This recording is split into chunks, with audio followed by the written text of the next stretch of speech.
पछिल्लो समयमा नयाँ कम्पनीहरूले आइपिओ निष्कासन गर्नको लागि अनुमति माग गर्ने, अनुमति पाउने र आइपिओ निष्कासन गर्ने क्रम निरन्तर चलिरहेको छ।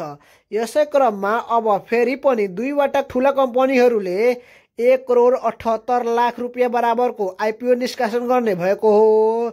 यस्तै बिन नेपाल लघुवित्त वित्तीय संस्थाको पनि अब सन्डे बाँडफाँड हुँदैछ।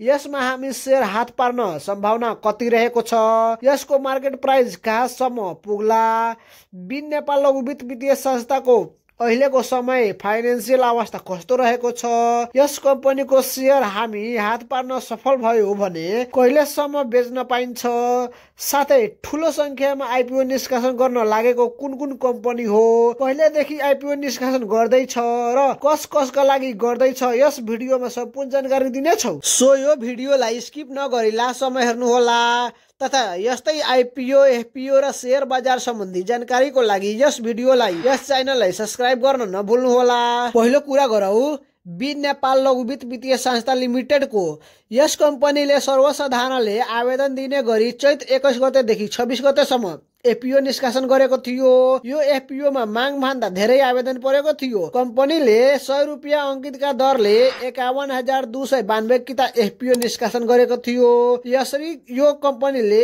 एफपिओ कम निष्कासन गरे तापनि कम्पनीमा अत्यधिक नाफा कमाउन सकिन्छ भने सोचेर 19,74,709 जना लगानीकर्ताले आवेदन दिएको थिए। यसरी यस कम्पनीले एफपिओ निष्कासन गरेको भन्दा 455.91 गुणाले बढी आवेदन परेको थियो। यसरी यो कम्पनीको एफपिओ हात पार्न भाग्यमा नै भर पर्नेछ। यो एफपिओ गोलापर्थाबाट बाँडफाँड गर्दा 5,129 जनाले 10 किता र धेरै भाग्यमानीले जसले 10 किता भन्दा बढी आवेदन दिएको होला त्यो चाहिँ थप एक किता हात पार्न सफल हुनेछ र 19,60,000 भन्दा बढी लगानीकर्ताको हात रितो जाने देखिन्छ। यस कम्पनीको एफपिओ कहिले बाँडफाँड हुन्छ भन्ने लगानीकर्ताको अपेक्षा रहेको छ। सो यही वैशाख 7 गतेदेखि 8 बजेसम्म कम्पनीको एफपिओ बाँडफाँड हुनेछ।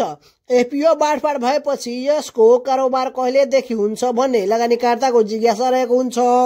नेपालको अवस्थामा शेयर बाँडफाँड भएपछि करिब 15 दिन कारोबार हुनको लागि लाग्छ। सो यसको कारोबार वैशाख 23-24 गतेसम्म हुन सकिन्छ। यस कम्पनीको वित्तीय अवस्था खस्किदो अवस्थामा रहेकोले यस कम्पनीमा आगामी दिनमा बोनस डिभिडेन्ड पाउने सम्भावना कम हुँदैछ। सो यस कम्पनीको शेयर प्राइस 25,000 देखि 30,000 को बीचमा देखिन्छ।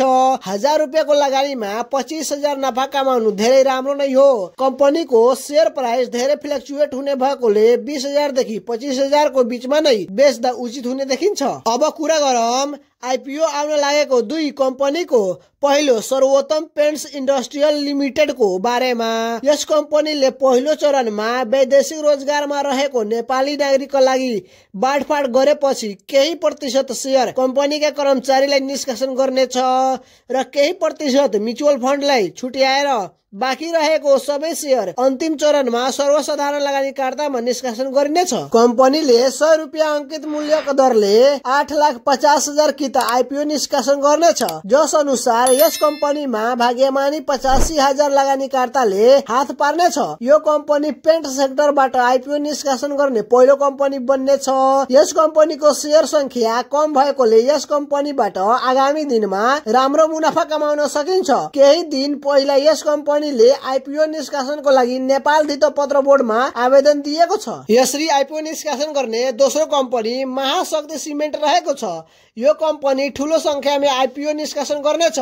यस कम्पनीले पहिलो चरणमा आयोजना प्रभावित बासिन्दाहरू र विदेशमा रहेको नेपाली नागरिकको लागि निष्कासन गर्नेछ र बाँकी शेयरमा केही प्रतिशत शेयर कम्पनीको कर्मचारीको लागि र केही प्रतिशत म्युचुअल फन्डको लागि छुट्याउनेछ र बाँकी सबै सर्वसाधारणको लागि निष्कासन गरिनेछ। महाशक्ति सिमेन्टले पनि 100 रुपियाँ अङ्कितका दरले 1,78,50,897 किता आइपिओ निष्कासन गर्दैछ। जस अनुसार 17,85,085 जना लगानीकर्ताले 10 किता शेयर हात पार्न सकिन्छ। यस कम्पनीको आइपिओ निष्कासन गर्ने जिम्मा लक्ष्मी स्वराज कम्पनी लिमिटेडले लिएको छ। यसरी जुनसुकै कम्पनीले आइपिओ निष्कासन गर्दा आफ्नो विचार गरेर लगानी गर्ने। यसैसँगै आजको भिडियो यति नै। अब छिटो नै नेक्स्ट भिडियोमा भेट हुनेछौँ।